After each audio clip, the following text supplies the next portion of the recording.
Hello बच्चों। अभी आज दूसरा वीडियो बना रही हूँ जो कि डी ब्लॉक एलिमेंट्स के जनरल कैरेक्टरिस्टिक्स को बताने वाला है। और ये जो हम पॉइंट्स डिस्कस करेंगे इन पे डायरेक्ट क्वेश्चन आते हैं। सो अगर हमें ये जो इन्फॉर्मेशन मैं इस वीडियो में दूंगी, अगर वो आप लोग ध्यान से प्रैक्टिस कर लेंगे तो नंबर पूरे पूरे मिलेंगे। तो सबसे पहला है कि ग्रुप 3 से लेके 12 तक एस और पी ब्लॉक के बीच में ट्रांजिशन एलिमेंट्स होते हैं जिन्हें हम डी ब्लॉक एलिमेंट कहते हैं। दूसरा है कि इसमें 4 सीरीज़ होती हैं या 4 श्रेणी होती हैं: 3D series, 4D series, 5D series and 6D series. 3D, 4D and 5D में हमने इलेक्ट्रॉनिक कॉन्फ़िगरेशन डी ऑर्बिटल में इलेक्ट्रॉनों की संख्या को देखा था पिछले वीडियो में। 6D सीरीज़ इनकम्प्लीट होती है, सो जनरली नॉट कंसिडर्ड, इसे हम बहुत ज़्यादा महत्व नहीं देते हैं। डेफिनीशन के या इनकी परिभाषा के तौर पे देखा जाए तो संक्रमण तत्व वे तत्व होते हैं जिनमें इनकम्प्लीट डी ऑर्बिटल या अपूर्ण डी कक्षक होता है, या तो ये स्थिति हो सकती है तत्व के रूप में या फिर ऑक्सीडेशन स्टेट के रूप में इसे हम डिफाइन कर सकते हैं। तो कुल मिला के हमें ये कहना होगा कि जिनमें भी इनकम्प्लीट डी ऑर्बिटल होगा वे डी ऑर्बिटल या डी ब्लॉक एलिमेंट्स कहलाएंगे। जिंक, कैडमियम एंड मरकरी जो हमारा 12th ग्रुप में आते हैं और जिसे हम 2B कहते हैं, रोमन लेटर में 2 देन कैपिटल B। यहाँ पे डी ऑर्बिटल्स चूँकि एलिमेंटल या तत्व रूप में भी देखा जाए और ऑक्सीडेशन स्टेट में भी देखा जाए तो पूरी तरह से भरे हुए होते हैं। अर्थात यहाँ पे जो कॉन्फ़िगरेशन होता है वो होता है 3D10, 4D10 एंड 5D10। सो इन्हें हम ट्रांजिशन एलिमेंट्स नहीं मानते हैं, क्योंकि जैसा कि हम पहले देख चुके हैं डेफिनीशन के अकॉर्डिंग जिनमें इनकम्प्लीट डी ऑर्बिटल होगा वही डी ब्लॉक एलिमेंट्स होंगे।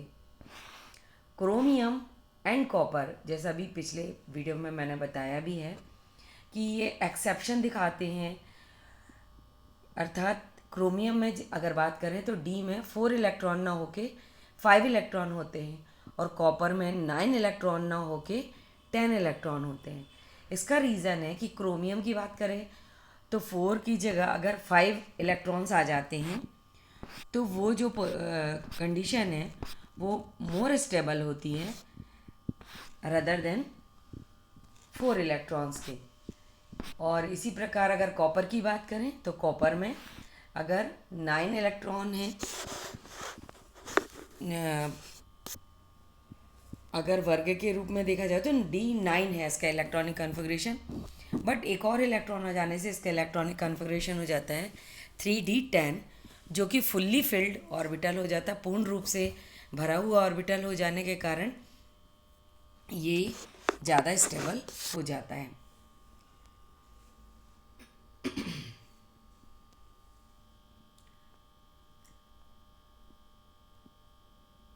यहाँ पे जो अगला पॉइंट है वो ध्यान रखने वाला है, ग्रेटर एक्सचेंज एनर्जी।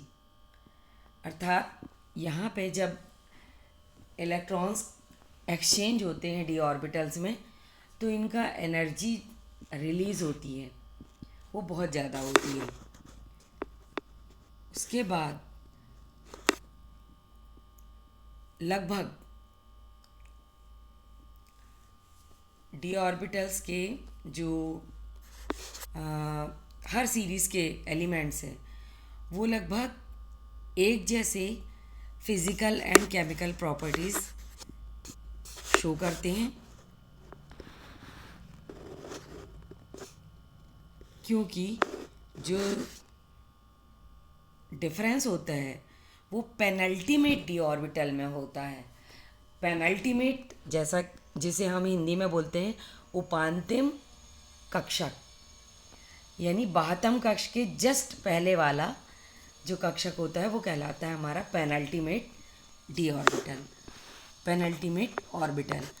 तो हमेशा जब आपने कॉन्फ़िगरेशन देखेंगे तो वहाँ पे 3D 4s, 4D 5s, 5D 6s ऐसा होता है।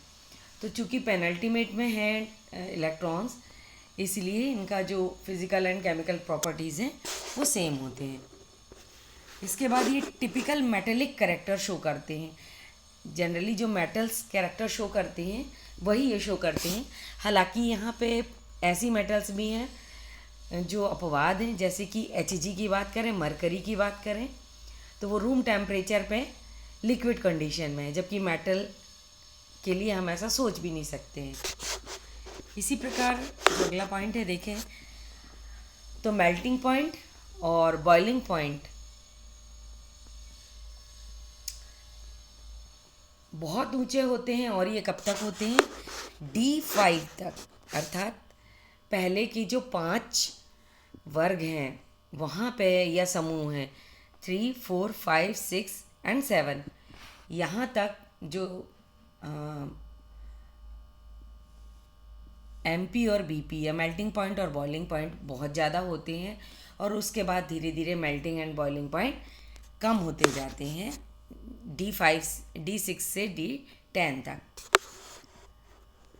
एक अगला पॉइंट एटमाइजेशन एनर्जी, अर्थात ब्रेकिंग इनटू एटम्स। अगर हम इन्हें एटम्स में तोड़ें तो जो एटमाइजेशन एनर्जी होती है वो क्रोमियम, मॉलिब्डेनम एंड टंगस्टन, जो कि D5 सीरीज़ में आते हैं, या D5 सीरीज़ ना बोल के हम इन्हें बोलेंगे वर्ग, जो कि मैंने बताया था जहाँ पे इलेक्ट्रॉनिक कन्फिग्रेशन D4 ना होकर D5 हो जाता है, उनके लिए एटमाइजेशन एनर्जी बहुत ज़्यादा होती है। अर्थात एटम में इनको तोड़ने के लिए बहुत ज़्यादा एनर्जी हमें लगानी पड़ती है। अनपेयर्ड इलेक्ट्रॉन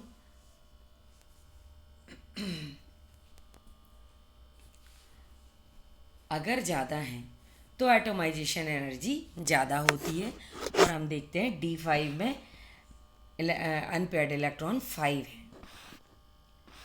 इसी प्रकार अगर हम इसका रिलेशन देखें तो ऐसा बहुत अच्छा रिलेशन बन रहा है यहाँ पे।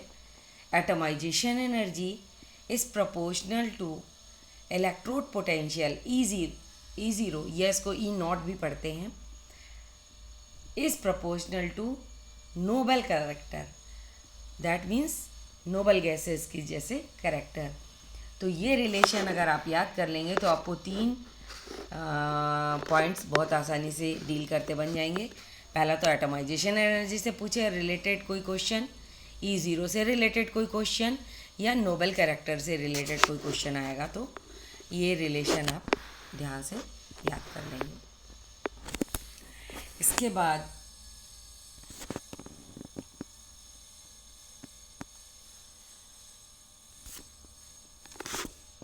(4D) 3D को छोड़ के 4D and 5D series elements हैं जो, अगर उनके फिज़िकल एंड केमिकल प्रॉपर्टीज़ की बात करें तो वो लगभग समान होती हैं। और जो हम पढ़ते हैं कोऑर्डिनेशन केमिस्ट्री या उपसंयोजन रसायन, वहाँ पे ये वाला पॉइंट बहुत इम्पॉर्टेंट हो जाता है, क्योंकि 3D सीरीज़ के जो एलिमेंट्स हैं वो डिफरेंट कैरेक्टर शो करते हैं, डिफरेंट स्ट्रक्चर बनाते हैं, जबकि 4D एंड 5D ये बिल्कुल लिगेंड्स के पूरे कैरेक्टर को चेंज कर देते हैं और एक डिफरेंट स्ट्रक्चर शो करते हैं, जिसे हम नेक्स्ट वीडियो में मैं कोशिश करूँगी इसके बारे में बताने की, लिगेंड्स और 3D 4D and 5D series के तत्वों का लिगेंड्स पे क्या इफ़ेक्ट पड़ता है। डेंसिटी की बात करें तो टाइटेनियम से लगा के कॉपर तक डेंसिटी इंक्रीज़ होती है। हम पहले ही बोल चुके हैं कि हम जिंक, कैडमियम एंड Hg को ट्रांजिशन एलिमेंट्स के रूप में नहीं कंसीडर करेंगे, क्योंकि यहाँ 3d10 अर्थात डी में डी ऑर्बिटल फुल फिल्ड है। इसलिए हम कॉपर तक की ही बात करेंगे। जब भी कंपैरिजन होगा तो कॉपर तक ही होगा, टाइटेनियम से कॉपर तक।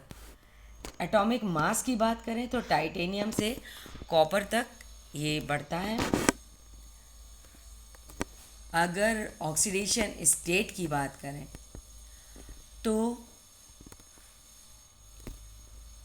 NS और N-1d ऑर्बिटल्स के बीच में जो एनर्जी डिफरेंस होता है वो बहुत कम होता है।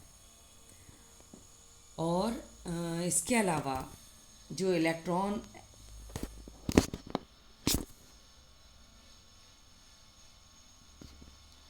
होते हैं वो आसानी से मूव हो जाते हैं, इसीलिए, और डी ऑर्बिटल में इलेक्ट्रॉन प्रवेश करते हैं। इसलिए संक्रमण तत्व वेरिएबल ऑक्सीडेशन स्टेट शो करते हैं, या जिसे हम बोलते हैं किसी भी तत्व की बहुत सारी ऑक्सीडेशन स्टेट हो सकती हैं। तो अगर हम बात करें तो इसमें सबसे पहला एक पॉइंट याद रखना है आपको, वो है स्कैंडियम एंड जिंक। इनकी सिर्फ एक ऑक्सीडेशन स्टेट होती है, बिल्कुल इसे याद रख लेना, क्योंकि जब भी अब हमको कभी क्वेश्चन आएगा तो ये डायरेक्ट क्वेश्चन आने वाला है। तो स्कैंडियम का होता है +3 और जिंक का होता है +2। इसी प्रकार अगर मैक्सिमम ऑक्सीडेशन स्टेट की बात करें तो वो होती है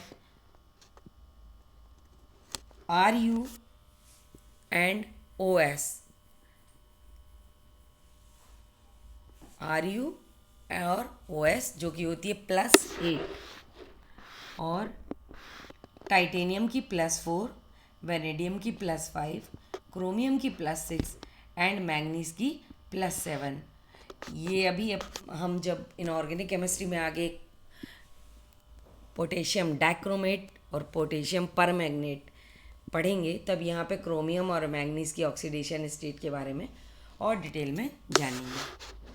और अगर देखा जाए तो मोस्ट कॉमन ऑक्सीडेशन स्टेट होती है वो +2 होती है, अर्थात मैक्सिमम जो ट्रांजिशन एलिमेंट्स हैं वो +2 ऑक्सीडेशन स्टेट शो करते हैं। स्टेबिलिटी की बात की जाए, ऑर्डर की बात की जाए तो यहाँ पे ये आप बहुत ध्यान से देख लेना।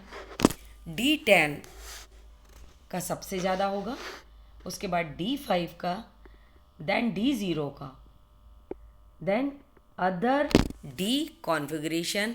क्योंकि हमें मालूम है D ऑर्बिटल में 1 to 10 इलेक्ट्रॉन्स होते हैं, तो जब भी हमें इलेक्ट्रॉनिक विन्यास D10 मिलेगा या D वो सबसे ज़्यादा होगा स्टेबल, फिर D5 वाला, फिर D0 वाला, और उसके अलावा अन्य। तो अगर हम बात करें तो ऑक्सीडेशन स्टेट के आधार पे, जैसे डी ऑर्बिटल के कॉन्फ़िगरेशन के आधार पे, तो स्कैंडियम का जो 2+ है वो लेस स्टेबल है देन स्कैंडियम 3+। इसी प्रकार अगर आयरन की बात करें तो Fe2+ less stable then Fe3+। Copper की बात करें तो Cu+, जिसे हम क्यूप्रस आयन भी बोलते हैं, और Cu2+, जिसे हम क्यूप्रिक आयन बोलते हैं, ज़्यादा स्टेबल है। क्रोमियम की बात करें तो Cr2+ लेस स्टेबल है Cr3+ की तुलना में। Titanium 4+ is more stable then titanium 3+। अगर आपको अब लग रहा है कि ये कैसे हो रहा है, तो बस आपको ये काम करना है, इनके इलेक्ट्रॉनिक विन्यास लिखिए जितने तत्व यहाँ दिए गए हैं, और इनमें अगर 2+ है तो 2 इलेक्ट्रॉन निकाल दीजिए, 3+ है तो 3 इलेक्ट्रॉन, 4+ है तो 4 इलेक्ट्रॉन निकाल दीजिए। सबसे पहले 4s से और इलेक्ट्रॉन निकलेंगे, देन 3d से या 4d से या 5d से इलेक्ट्रॉन निकलेंगे।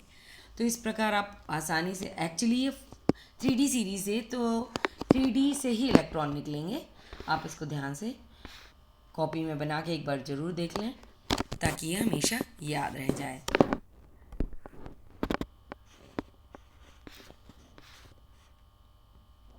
यहाँ पे कुछ एग्जाम्पल मैंने लिए हैं, जैसे मैग्नीज 2+ और मैग्नीज 4+।